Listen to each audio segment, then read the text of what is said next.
Okay, so this is, I guess, our first session of developing this Illinois 78 project.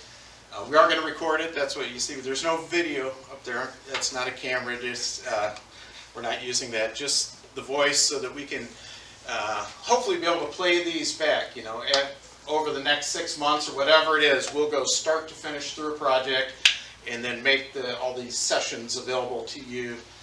Online on YouTube or through streaming of some sort, through Teams, whatever. And so, like I said, I always like to start with the end. We looked at the typical, and really that takes us to here. So this is where I'm at now, several months into the project. And so, you know, nowadays using that software, ORD, and I think a lot of you guys have been through the training, that you know now that we no longer draft cross sections, right? So instead we have to create this 3D model, and then from the model we're going to visualize the cross section, and then the end result is it looks exactly like if you were to draw yourself. Then there's all these other benefits to it. If I was to turn off these meshes, you would see that there's like a vector, line along the edge of pavement, and edge of like everything.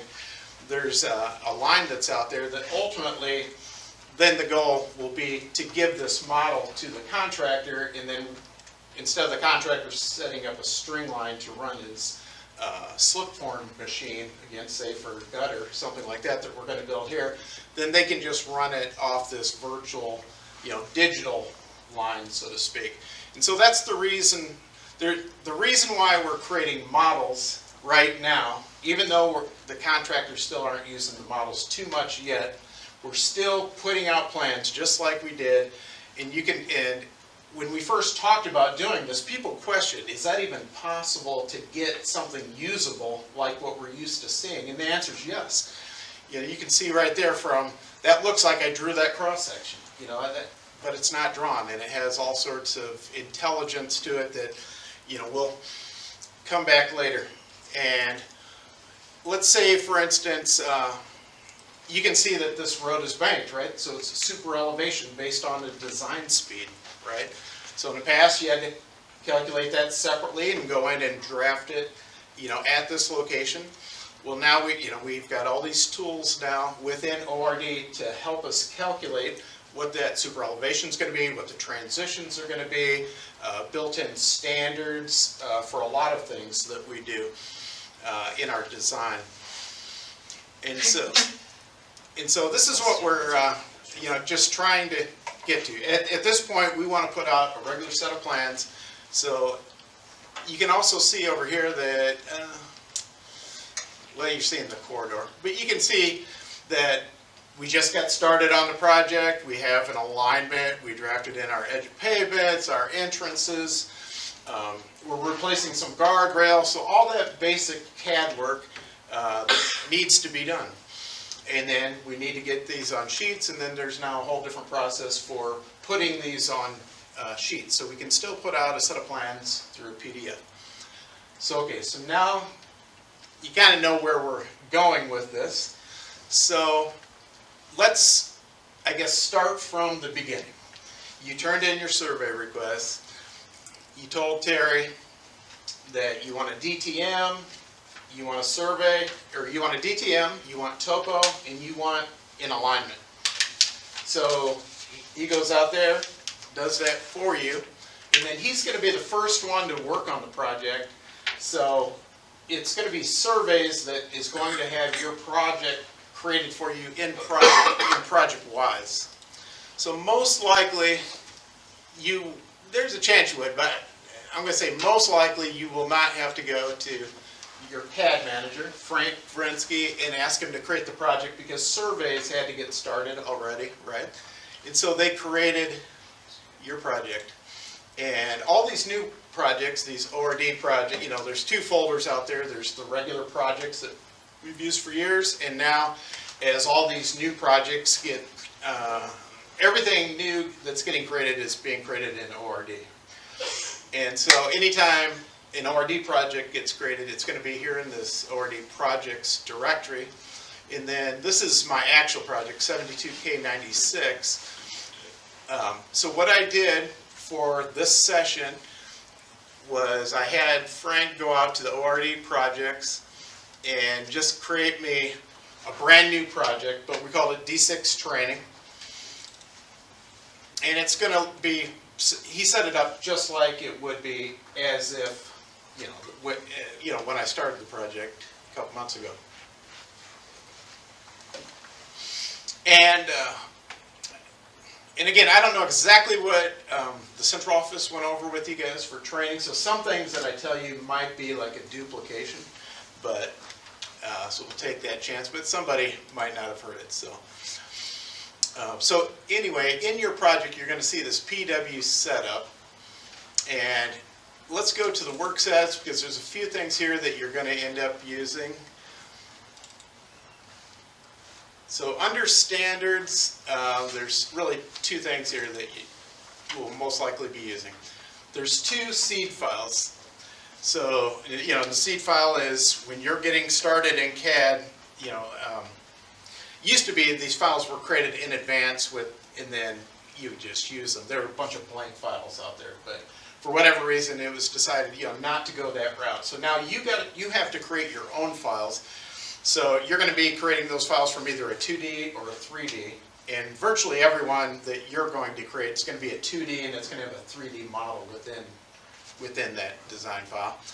And the reason why they're putting these seeds out here is because we have to set the coordinate system. In District 6 there's, I don't know, like 4 or 5 different coordinate systems that are used that are slightly different, and so if the seed file was not placed here, then every time you created your file, you'd have to go in and set that coordinate system. So it's a lot easier to just refer back to these blank files.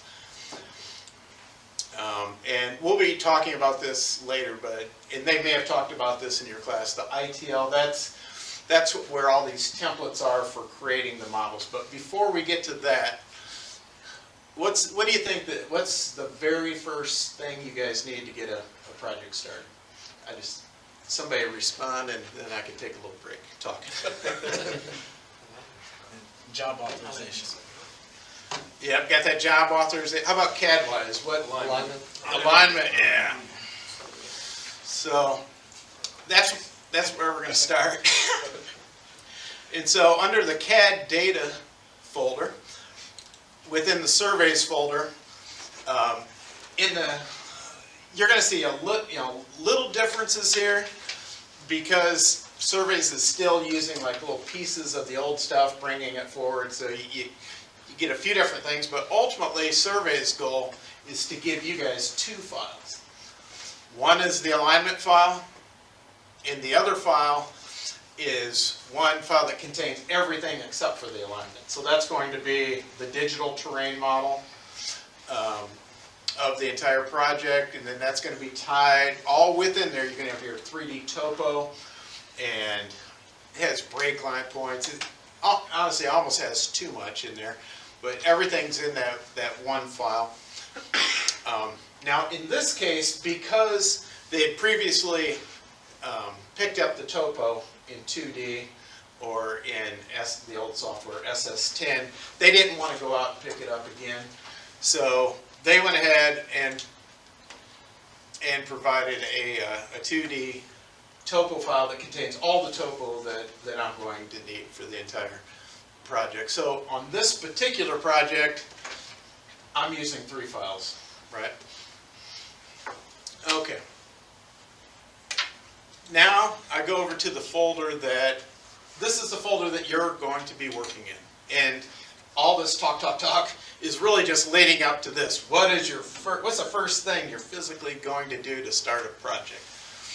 And that is going to be to create for every new file that you need, like I said, you're going to have to create it yourself. And I already did that, trying to save just a little bit of time, but what you can do, if it's not already there, I talked to Frank earlier today, and he said his goal when he creates these jobs, because a lot of these processes aren't totally nailed down yet, but the goal right now is to put you guys a template seed file in the design folder, in the sheets folder, so you don't have to go looking all around for a seed to use that has the right coordinate system. It's just, you know, hopefully going to be right there. And if there's not a file like that in your folder, you could either create it yourself, put a blank seed in there, set the coordinate system, do a save settings, call it good, give it a name like that, or you can go to Frank. If for whatever reason didn't get it out there, then just ask him, hey, can you, or email him, can you put me a seed file in my folders at the appropriate coordinate system? And he's going to look at the survey files to know what that coordinate system is, and he'll get it set for you. So then the very first thing I do is, a couple ways you can do it, but a very simple way is to just right click, say copy, paste, and then you go through that advanced wizard that I'm sure you guys saw. And then when you create your files that you're going to need, so like in this case I need the alignment file, I want to use the proper file naming convention. And to know what that is, you always refer back to, hopefully you guys all have access to this manual, because this is where the documentation is to say exactly this is how you need to name your files. And so you'll see right here, chapter 2, it starts all the file names that you need. And so when surveys created the alignment, they used align survey, they put it in the survey folder. And you're going to use that alignment, but you're not going to use it direct. You're actually going to make a copy of their alignment, and you're going to have your own alignment. And the reason for that, they tried to avoid this, but there's really no getting around it, is that our profiles and our alignments are kind of one and the same. The profile is in the alignment, so you don't have permissions in the survey folder. They don't want to take any chances on people changing the original. And so you're going to not just copy the file over. I'm going to step through what you're going to need to do. And again, we went over this process too, because in the surveys file, they are not going to have station equations. And of course, I think most of you probably know what that is. That's, you know, when you got this alignment, you got two chains of backup, and then for whatever reason, over time, they restationed at various points within your job. And so now you got these station equations. And that creates a little bit of a problem, because you, as a designer, you want to have one chain. Goes through your entire project that contains the station equations. And then after the first station equation, there's regions. Region 1, Region 2, you know, all these. And so that's how we operate. That's what you need to have, but that's not what's given to you. What's given to you is just these separate chains. So here are the steps of what you need to do. I'm going to get into that alignment file. And then I'm going to show you how that, we're going to reference it in, but we can't copy it in. It's not that simple. And that's why I want to go through these steps with you, because I don't think in the training from talking with others, I don't think they went through this with you guys to show you. They may have showed you how to bring over the alignment, but I don't think they showed you how to include the station equations. Right? Right. All right. So that's why we need to start off with that.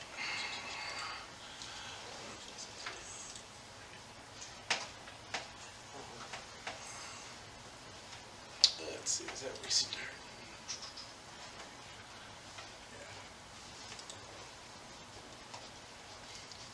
Oh yeah, I guess now in ProjectWise, every time we change projects, it requires you, it kind of restarts ORD for you.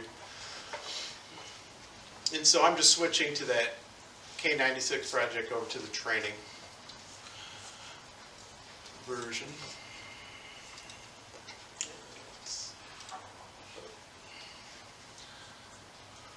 Where'd they? Yeah, no, right there. Oh, okay, it's just a little slow. Well, we're waiting for this to come up. Who's got a question? Who's got a comment, question, anything? Just to test out my microphone. I just want to see if it'll pick up your voice. Who wants to say anything you feel like saying? How about you, John? You're the furthest back. Tell me something so I can see if, as we develop the class, if it'll pick up the voices in the back. Okay, I'm trying to think of some, I mean, so, I don't really know what to say. Perfect.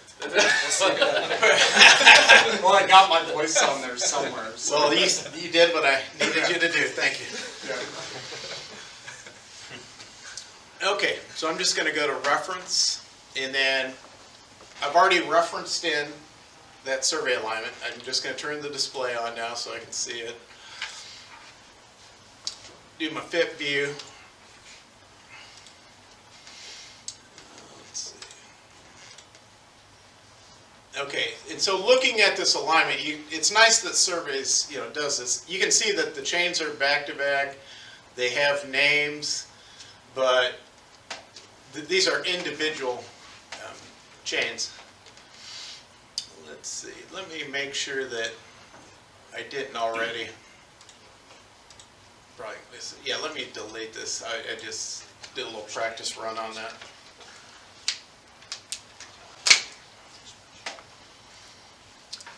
Okay, here we go.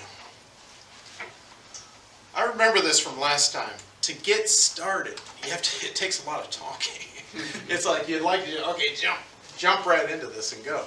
But hopefully the next time that'll be the case. We just go right at it. Okay, so finally, here's the steps. All right, so in ORD, we always want to be using feature definitions. Not just level, weight, and color, but we always, for most things anyway, of any importance at all, edge of pavement, edge of shoulder, gutter, alignments, all your main items within a design is going to have a feature definition. And if, I guess you don't remember from class, what that is it's, because in ORD you're working in 3D, so if you draw something, it needs to know more than how is it going to look in 2D. Well, what's it going to look like in a profile view? What's it look in the model? What's it look in the cross-section view? And because it's going to be the same element's going to be used in so many places, it has to know how to display it in those various locations. And that's why it requires that you set these feature definitions. But it's pretty nice though, because it does set up your level, weight, and color, and line style, just all that stuff that you may have had to have memorized before.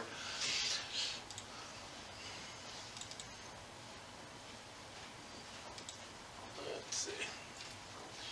If there's an element in your file, you can usually, and you just want to go with the same thing, I'll just use this match button, which is pretty nice. But otherwise, I'm just going to drop down here, and I'm going to be creating this alignment. So I want to be under alignment, and then GE, which stands for geometry, existing center line. Most common one that I'm going to be using for my existing center line. And so now anytime I do any work, those new elements that come into my design file are going to have all those attributes, level, weight, color, all that information. And so the commands that I'm going to use, let's see, I want to be in the modeling workflow right there. And then I go to geometry. Oops. And then over here, offsets and tapers. The very first one, single offset entire element. And then I'm going to, let's see, yeah, I'm going to hover over the first alignment. And then what it's trying to do, it's kind of odd way that you have to go about this, is because we actually want to copy this on top of itself. You can't copy, but what you can do, where it holds its intelligence, is it's kind of like copy parallel, but they call it something different. They call it offset. So I'm copying it with an offset of 0. And if I was to turn off the display of that reference, then you should see that I've got that alignment. It came in with all of its intelligence, but what it did was it restationed it for you, unfortunately though. So now you have to restation. But you're not going to do that until you bring in all three alignments. So let's do that because this job has the two station equations, meaning 3 chains. So let's go ahead and do that. So geometry, offset.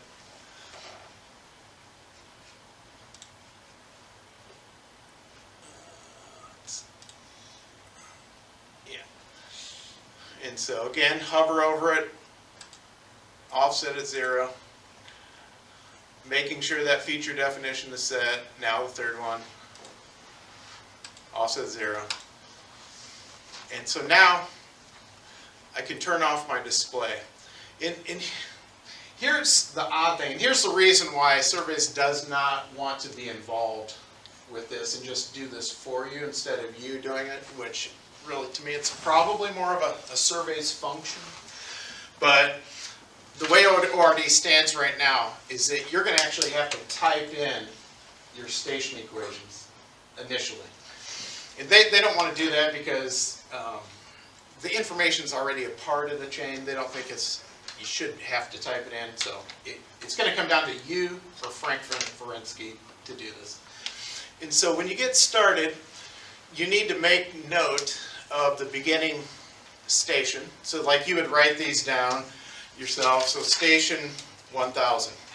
Because as of right now, that station is 0. If I was to identify that chain that I just brought in, it's going to say 0. Every time you bring it into a new file, it just starts at 0. And the only thing you really have to write down is the ahead station. And so in this case, 329 plus whatever, 5132.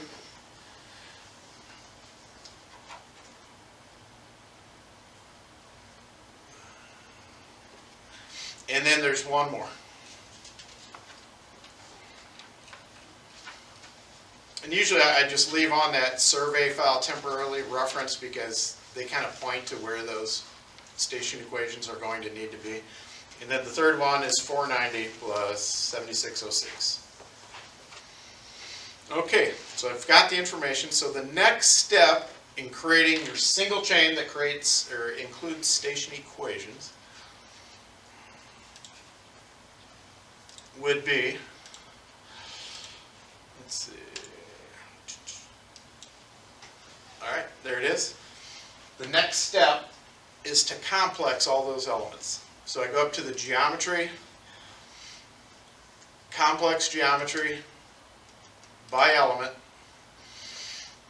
and then I'm just going to hover over that first one.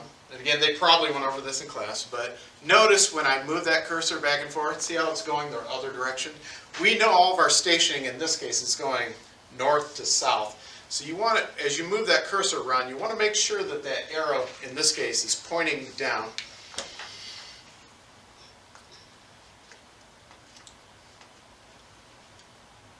Yep, just like that. And then depending on your mode, see this parameters over here? So it's going to allow me to create this in automatic or manual mode. I'll just go automatic. I'm going to hover again, make sure your arrow's pointing in the right direction. And you want to be able to see the whole chain. You want to be able to see it highlights just to make sure that it picked up on all three and then accept it. So now, if you were to use selector,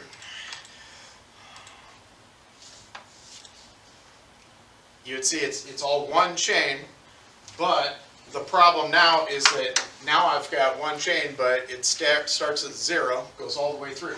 So now I have to add the stationing, and here's like the whole reason why you guys have to do this yourselves. Nobody else wants to do this. You can tell I'm a little frustrated with me. Like, what? Come on. I was a designer forever, and I mean, for like 30 years I was told, Surveys creates the alignment. Everybody takes ownership of their work, right? And Surveys takes ownership. And usually that entity does not want you to touch their stuff, to change their stuff. But in this case, they do want us to make our own copy because we have to and do this yourself. But to me, there's room for error. So be very careful when you're doing this because you had to write down that stationing and now you have to type it in.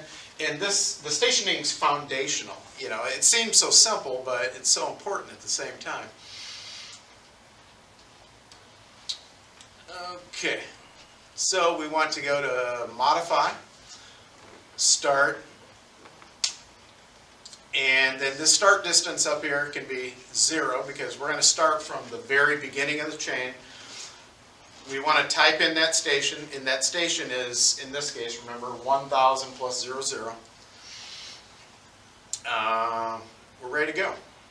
So now you just hover over the line, data point it on it one time, and because I already locked start right there, see how it's kind of forcing me to go to that point anyway? The next question here is, okay, it always asks you kind of the question twice, because you can key it in the dialogue, or you can key it in on that, whatever's hung on to your cursor. I don't know what the box. What's it called? I would say floating box. Floating box, yeah. So 0. Hanging bolt. Okay, so now the whole chain's been restationed, but at 1000. And I can say, well, did it take? Did it work? I could hover over this. I could do a report. That would be one way. Or I could just station it as I want. And I'm sure you guys went through this, but under drawing production, under annotate element, if I was to click on that alignment and hit reset one time, it's going to annotate the alignment with whatever stationing is built in.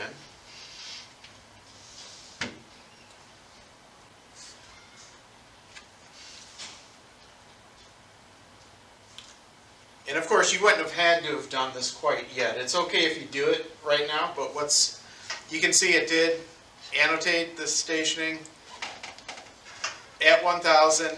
There's no station equations. And so now I've got 2 more steps, and then you'll be finished with creating your alignment. And then I guess we're out of time too. So I'm going to go back to geometry. Actually, I need some kind of reference line so I remember where those station equations were. Let me just throw just a regular, maybe a regular line out there so I can turn off the survey file so I can find it later.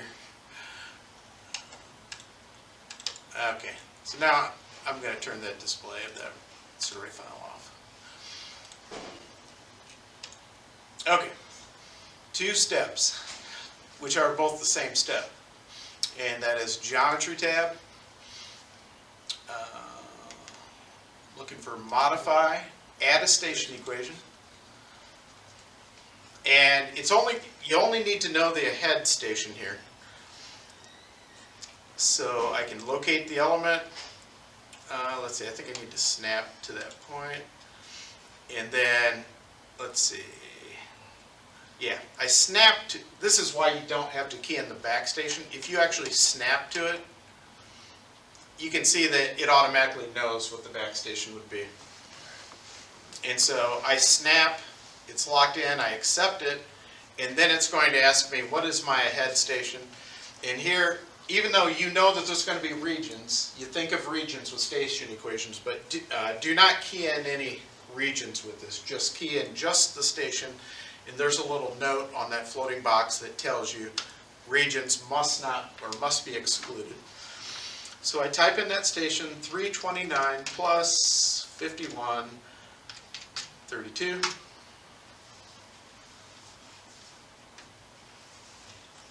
And then it's going to take a second because it's rethinking, it's